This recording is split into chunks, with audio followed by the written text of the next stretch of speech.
Ang Lihim na Mayaman na Tao, Kabanata 1, alas 9 na ng gabi sa Male Dormitory Building sa campus ng Universidad.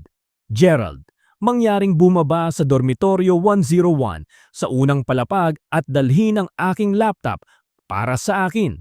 Isang lalaki na may buhok na kulay ginto mula sa katabing dormitoryo ang nagbukas ng pintuan ng silid ng dormitoryo ni Gerald ng direkta bago niya mahulog ang $1 sa sahig. Pagkatapos ay tumalikod at naglakad palayo. Sa pamamagitan ng paraan, mangyaring bilhan mo ako ng isang bote ng mineral na tubig mula sa supermarket sa ibaba din.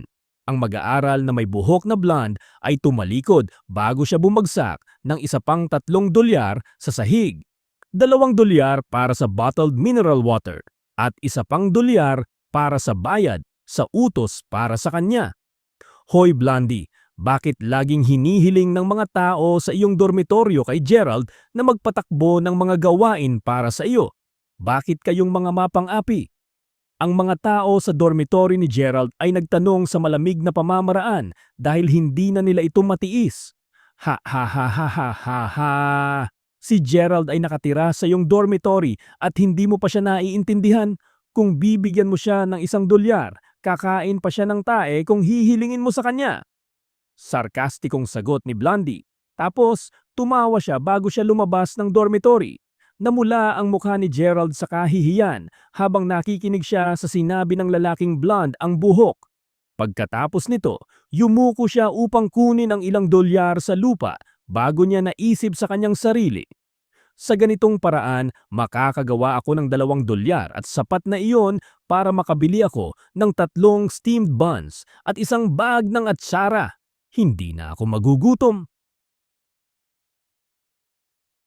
Gerald, wag ka na.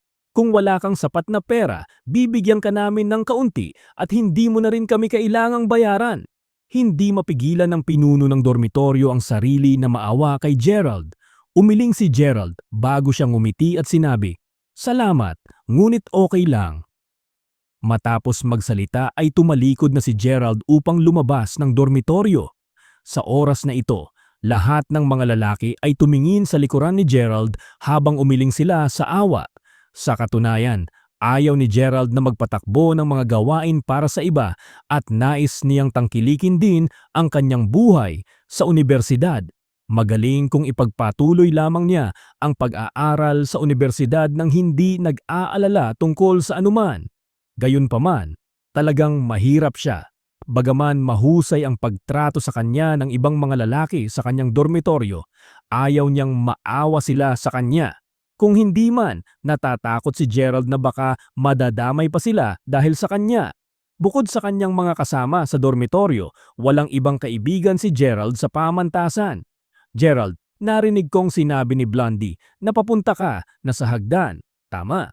Sa oras na ito, isang napakabihis na batang lalaki ang lumabas mula sa katabing dormitoryo. Ang kanyang pangalan ay Danny Sanders at siya ang pinuno ng dormitory ni Blondie. Idolo siya ng bawat babaeng estudyante dahil hindi lamang siya mayaman, napakagwapo rin niya. Gayunpaman, palagi niyang minamaliit si Gerald dahil pakiramdam niya ay isang kahihiyan si Gerald. Hindi maintindihan ni Gerald kung bakit siya kakausapin ni Danny. Tumango lamang si Gerald at sinabi, "Opo, bababa na ako." Ngumiti si Danny bago niya ipasa kay Gerald ang isang kahon na puno ng mga item. Ang isa sa aking mga kaibigan ay naghihintay sa East Grove ngayon. Mangyaring ibigay mo sa kanya ang kahong ito. Narito ang $10 para sa iyo. Si Danny ay isang playboy at alam ng lahat ang tungkol sa kung paano niya madalas itanong sa iba't ibang mga batang babae na makipagkita sa kanya sa kakahuyan. Danny also had many friends who would do the same thing. Gayunpaman, hindi masyadong iniisip ito ni Gerald dahil nasanay na siya sa pagpapatakbo ng mga gawain para sa iba. Pasimple niyang kinuha ang kahon at ang $10 bago siya maglakad pababa. Pagkalingon niya, parang narinig niya sa likuran ang mahinang pagtawa ni Danny. Bumaba si Gerald upang kunin ang laptop at bumili ng bote ng mineral water bago nagpasya na ihatid ang kahon ng mga item para kay Danny.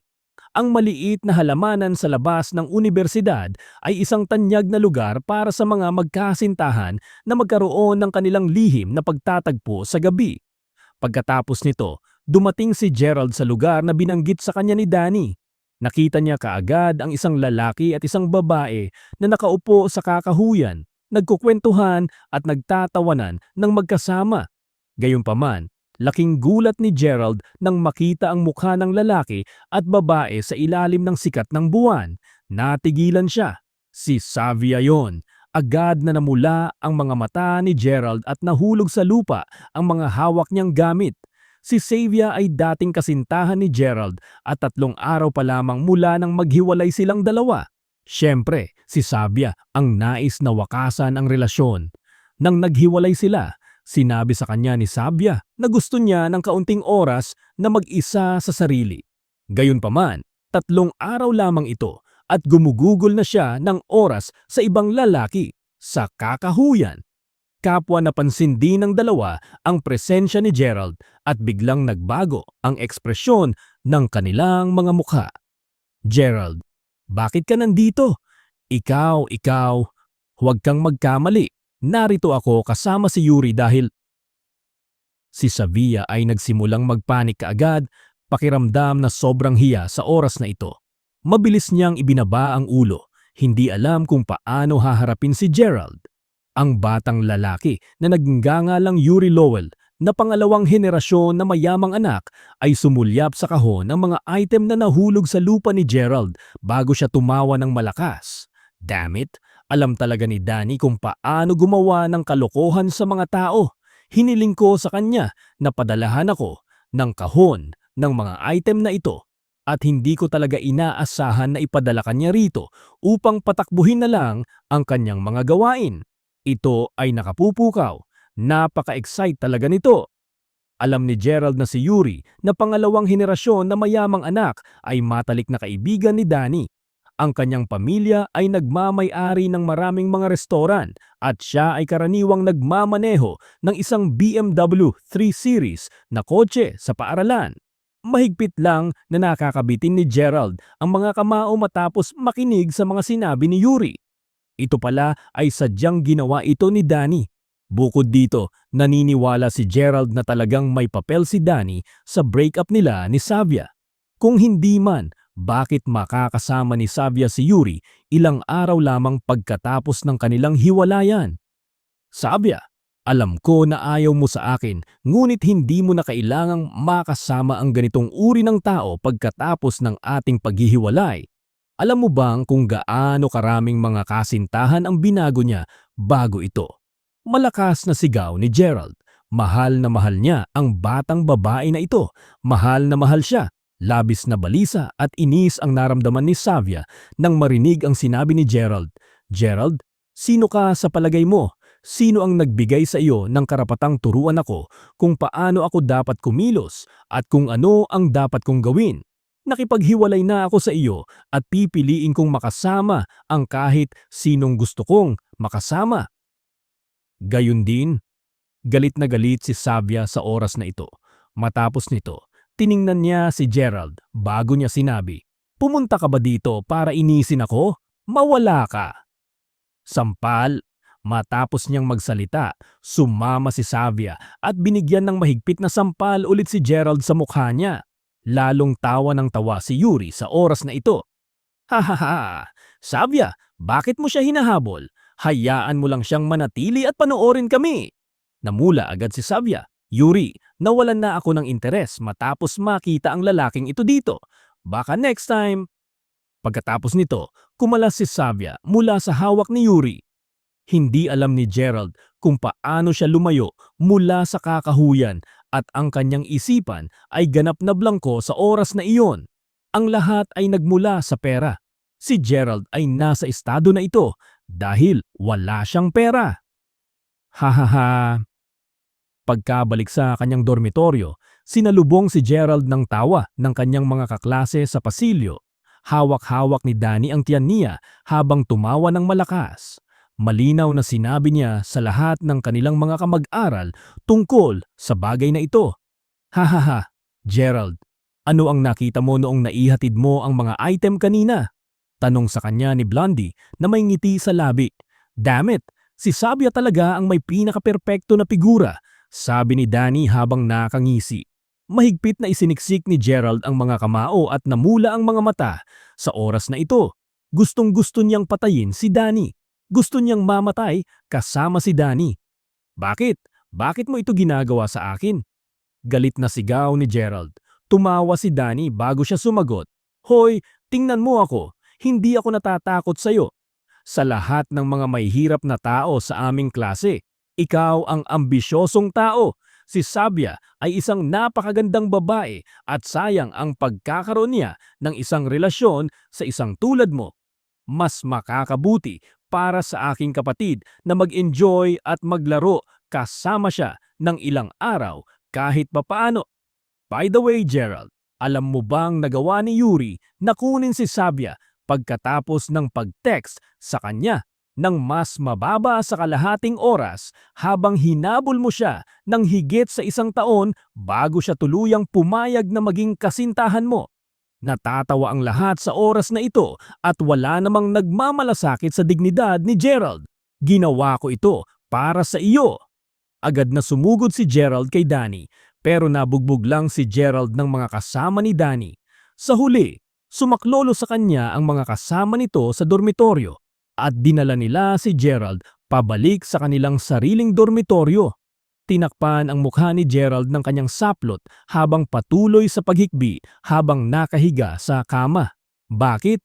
Bakit nila ako binubuli at niyuyurakan ang aking dignidad? Bakit? Wala ba akong anumang damdamin dahil lamang sa mahirap ako? Hindi ba ako isang tao sa kanilang paningin? Nagpatuloy si Gerald na nagpupumiglas sa loob at hindi niya mapigilan ang pagtulo ng luha sa kanyang pisngi. Hindi niya makakalimutan ang nangyari na ngayon lamang niya naranasan. Hindi na malaya ni Gerald na nakaidlip na ito na may luha sa kanyang mga mata. Marahil ay dahil sa ito ay isang madilim at tahimik na gabi. Napakatahimik na natulog ni Gerald ng gabing iyon. Nang magising siya kinaumagahan, wala ng tao sa dormitoryo. Alam ni Gerald na ang pinuno ng dormitoryo ay hindi nais na gisingin siya dahil sa maramdaman niya na mas makakabuti kay Gerald na manatili sa dormitoryo sa halip na pumunta sa silid-aralan. Pagkatapos ng mga kaganapan noong nakaraang gabi, nang kunin ni Gerald ang kanyang cellphone, natuklasan niyang marami siyang missed call at mga text message na hindi nasagot. Nagulat si Gerald, lahat ay mga foreign number.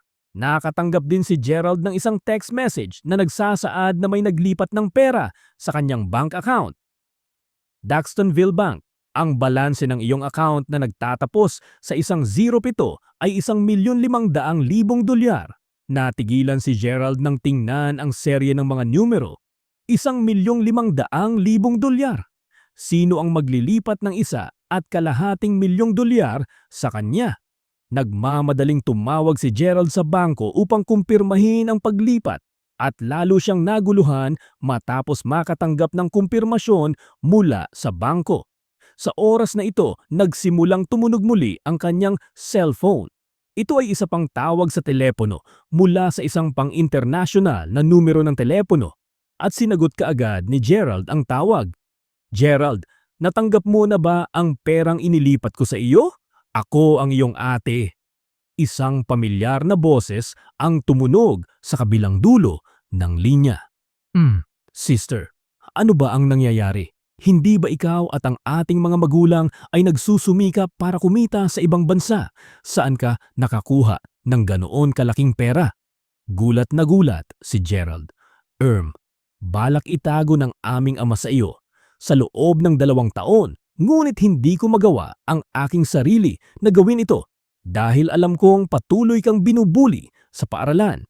Sa makatuwid, binalak kong sabihin sa iyo ang balita ng maaga. Ang ating pamilya ay talagang mayaman. Ang pamilyang Crawford ay may isang malaking industriya sa negosyo sa buong mundo. Alam mo bang 8% ng mga minahan ng ginto, mineral at petrolyo sa Africa nakabilang sa ating pamilya? Hindi ito kasama ng lahat ng iba pang mga industriya sa Jacksonville at sa ibang bansa. Ano? Sobrang gulat ni Gerald. Kung ang 1,250,000 ito ay wala pa sa kanyang mga kamay, hindi niya talaga ito paniniwalaan. Inisip talaga niya na nagbibiro lang ang kanyang kapatid. Alam kong nahihirapan kang maniwala sa akin, Gerald, ngunit kailangan mong malaman na dahan-dahang tanggapin ang katotohanan. Sa simula, lumaki din ako sa isang mahirap na kapaligiran, ngunit sa pagtagal ng panahon, unti-unti kong nakikilala ang pamumuhay at lifestyle ng isang mayamang tao. Sa pamamagitan ng paraan, nagpadala ako ng isang bagay sa iyo sa pamamagitan ng courier. At dapat itong dumating kaninang umaga. Hindi mo na kailangang mag-alala tungkol sa pera sa hinaharap. Hindi ko alam kung magkano ang gasto sa Jacksonville ngayon, ngunit hindi ka dapat mag-alala. Gamitin mo lang ang $1.5 milyong sa ngayon. Tatawagan kita ulit sa susunod na buwan. Pagkababa ng telepono ay hindi pa rin makapaniwala si Gerald. Nabuhay siya bilang isang mahirap sa buong buhay niya. Ngunit, siya ay talagang pangalawang henerasyong mayamang anak.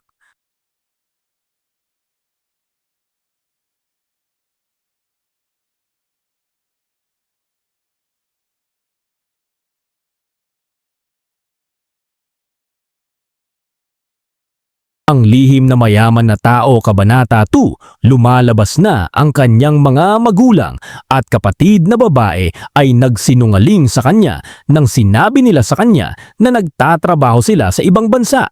Pagkatapos nito, diretsong tumawag si Gerald sa kanyang mga magulang. Una silang nagalit na sinabi sa kanya ng kanyang kapatid ang tungkol sa kanilang kayamanan nang walang pahintulot sa kanila, ngunit sa ilang sandali, napagpasyahan nilang humingi na lamang ng tawad kay Gerald. Sinabi sa kanya ng ama ni Gerald na wala siyang ibang pagpipilian kundi gawin ito dahil nais niyang itaas siya upang magkaroon ng isang kababaang loob. Pagkatapos nito, maraming ipinaliwanag sa kanya ng kanyang ama.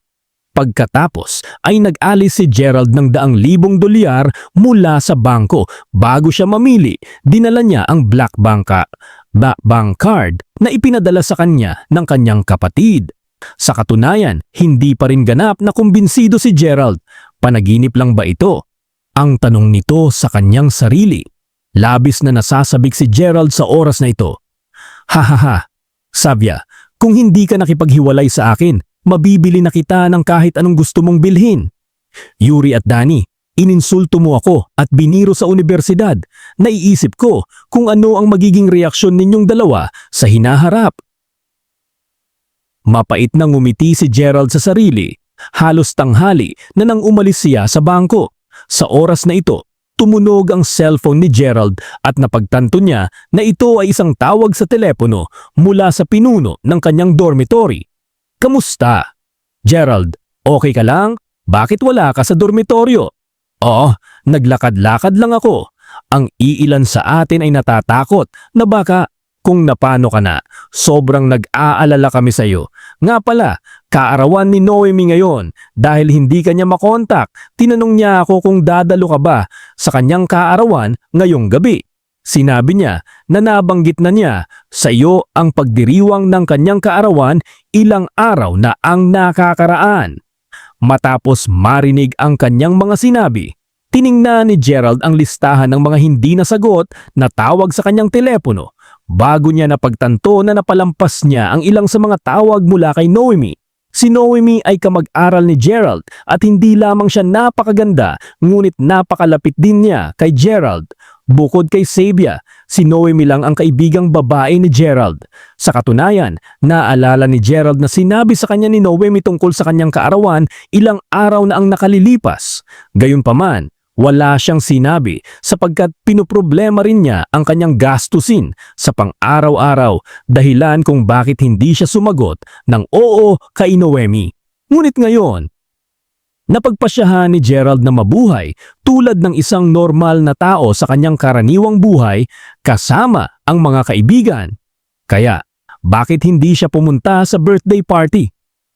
Kailangan kong bumili ng regalo para sa kaarawan niya. Tama. Matapos ibaba ang telepono, tumingin sa paligid si Gerald at ang napansin niya ang mga magagandang bagay sa Hermes shop. Ito ay isang bantog sa buong mundo na tindahan na luho na may dalang mga marangyang item. Kahit na napakamahal nito, maraming pangalawang henerasyon na mayamang anak mula sa universidad ni Gerald ang nagnanais na pumunta dito, higit sa lahat dahil sa prestihiyo.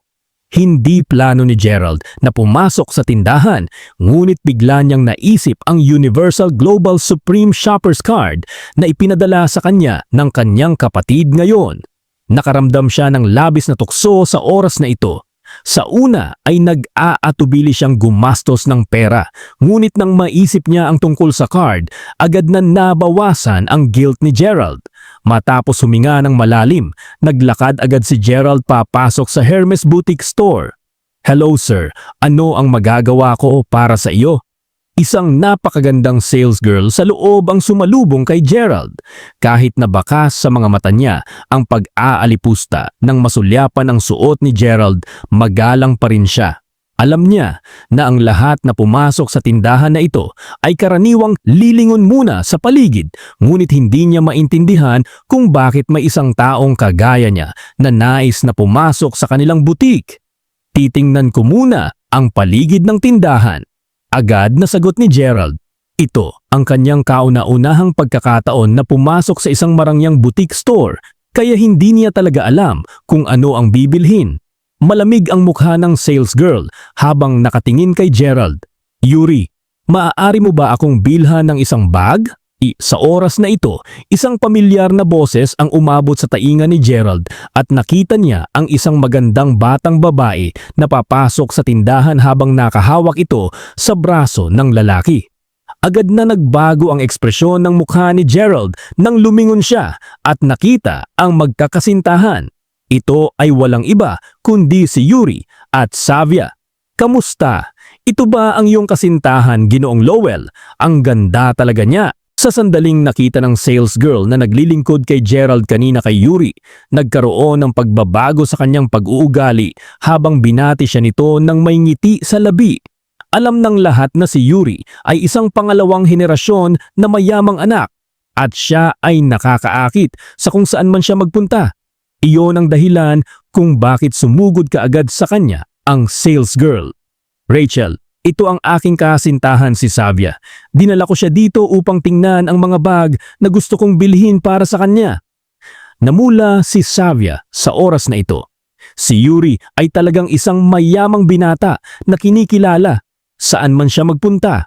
Sa oras na ito, itinuro ni Savia ang isa sa mga bag bago niya sinabi, "Yuri, gusto ko ang bag na iyon." Ang bag ay inilagay sa loob ng isang cabinet at mukhang napakamarangya at engrande. Ngumiti si Rachel bago niya sinabi, "Ang bag na ito ay isang edisyon ng kolektor na ipinakilala sa pagdiriwang ng ika-200 anibersaryo ng Hermes. Mayroong 200 mga unit lamang ng bag na ito na ginawa sa buong mundo at nagkakahalaga ng $55,000. Ano? Gulat na gulat si Savia at hindi niya mapigilang humingal ng malakas. Tumalon din ng bahagya si Yuri bago siyang ngumiti at sinabi, "Rachel, kung hindi ako nagkakamali, ito ay isang handmade bag na may mahusay na pagkakagawa. Ito ay inilabas lamang noong nakaraang taon at nanalo na ito ng isa sa mga spot sa listahan ng nangungunang 10 kalakal na produkto sa buong mundo. Tama ba?" Labis na nagulat si Rachel sa malawak na kaalaman ni Yuri. Tila marami kang nalalaman tungkol sa mga bag. Umiling si Yuri bago niya sinabi, "Gusto kong mag-research ng mga mamahaling paninda, ngunit ito talaga ay isang napakamahal na bag." Pagkatapos nito, tiningnan ni Yuri si Savia bago niya sinabi, "Mahal ko, talagang may kasiya kang lasa. Kumuha ka lamang ng isa pang bag na nagkakahalaga ng $5,000 sa halip."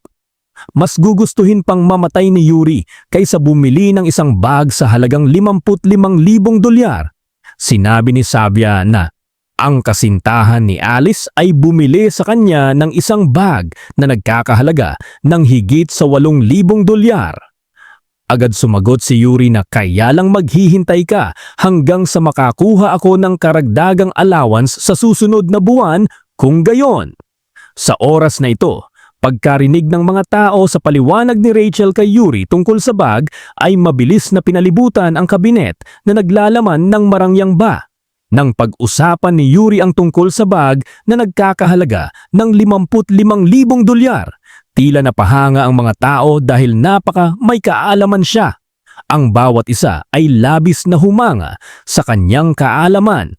Nang makita ni Gerald na iniwan na siya ng sales girl na mag-isa, ayaw na niyang manatili sa boutique shop dahil ayaw niyang makita siya ni Savia. Sa oras na ito, biglang lumapit ang isang mas batang sales girl kay Gerald bago siya yumuko at sinabi, "Hello sir, paano kita matutulungan ngayon?" Mukhang nagsimula lang siyang magtrabaho bilang isang sales girl. Medyo nahihiya pa siya. Gayunpaman, pinainit nito ang puso ni Gerald sapagkat siya ay magalang. "Oh, gusto kong bumili ng isang regalo para sa kaarawan." Sagot agad ni Gerald, "Sir, may shopper's card po kayo? Kung mayroon ka nito, hayaan niyo pong matingnan ko at nang makapagsimula, na po kayo mamili ng mga gusto niyo." Kahit na si Gerald ang kauna-unahang customer, hindi niya ito hinusgahan ng simple dahil sa kanyang simple at kasual na hitsura. Sa halip, nagpatuloy siya sa pagsasalita sa kanya sa isang napaka-profesional na pamamaraan. "Ay oo, maaari mo bang tingnan ito?" Inilabas ni Gerald ang Universal Global Supreme Shoppers Card na ibinigay sa kanya ng kanyang kapatid bago ipasa ito sa sales girl. Napamulat ng tindig ang kanyang mga mata sa gulat nang makita ang card. Ito, itim na gintong card?" Nagpatuloy ang pagtitig ng sales girl kay Gerald na gulat at hindi makapaniwala. Ang binatang ito ay mukhang isang ordinaryong mag-aaral at hindi isang tanyag na mayamang tao. Paano siya maaring magkaroon ng isang itim na gintong card? Naguluhan si Gerald at tinanong niya, "Ano ang isang itim na gintong card?" Ito ay isang kataas-taasang antas ng card at maaari kang gumastos ng hanggang sa $300,000 sa card na ito, habang ang minimum na halaga para sa bawat transaksyon ay $50,000. Ginoo! Lalo pang naguluhan si Gerald sa oras na ito. Alam niyang mayaman ang kanilang pamilya, ngunit hindi niya alam na sobrang yaman pala nila. "Sir, batay sa mga item na kasalukuyang dinadala namin sa aming tindahan, hindi mo magagamit ang itim na gintong card na ito sa alinman sa mga regular na mamahaling bag sa shop na ito. Gayunpaman, madali mong maaabot ang minimum na halaga ng transaksyon kung titingnan mo ang edisyon ng bag ng kolektor. Dadalhin ko ito sa iyo ngayon." Yumuko ulit ang sales girl bago siya umalis kaagad. Sa parehong oras, si Savia at Yuri ay nakatingin pa rin sa paligid ng boutique store habang tiningnan nila ang lahat ng mga bag na may hitsura ng paghanga sa kanilang mukha. Nabuksan na ng batang sales girl ang kabinet bago inilabas ang edisyon ng kolektor. Sumimangot kaagad si Rachel bago niya sinabi, "Wendy, ano sa palagay mo ang ginagawa mo ngayon?" Tumalikod si Wendy at sumagot, "Nais kong ipakita sa isang customer ang bag na ito." "Ito ba ang uri ng bag na dapat mong ipakita sa anumang customer? Kanino mo ito ipapakita?" Nakasimangot si Rachel habang nakatitig kay Wendy. Tumingin si Wendy sa direksyon ni Gerald habang sinabi niya ng may paggalang, "Ang Ginoong iyon." Lumingon din sina Yuri at Savia upang tingnan ang direksyon na tinuro ng sales girl bago sila humagalpak ng tawa. Ha ha ha! Hindi napigilan ni Yuri ang tawa nito nang makita niya si Gerald. Kung kaya niya, gumulong na sana siya sa lupa habang tumatawa. "Ano ang pinagsasabi mo? Gusto ng lalaking iyon na makita ang bag ng kolektor?" Tanong ni Yuri sabay turo ng daliri kay Gerald. Ito ay isang malaking biro kay Yuri.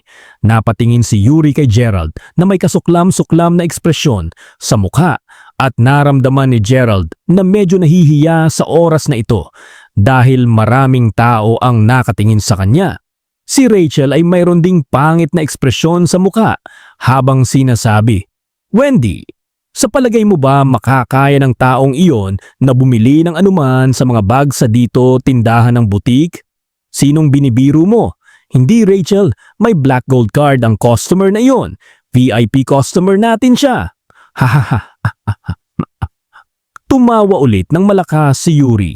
Isang VIP customer. Siya ay isang tanyag na utusan lang na tao sa aming universidad. Sinamaan din ng tingin ni Savia si Gerald na naiinis na sinabi, "Gerald, hindi ka ba nahihiya sa sarili mo? Bakit hindi ka pa umalis kaagad sa lugar na ito?" Hahaha. Napatingin sa paligid si Gerald habang ang dami ng tao ay patuloy na kinukutya siya. Ang batang sales girl ay inilagay din sa napakahirap na posisyon habang si Rachel ay nakatingin kay Gerald na naiinis. Sa oras na ito, sumampalang si Gerald sa counter bago niya ilagay ang itim na card na ginto sa counter. "Bibili ako ngayon ng edisyon ng bag ng kolektor na ito.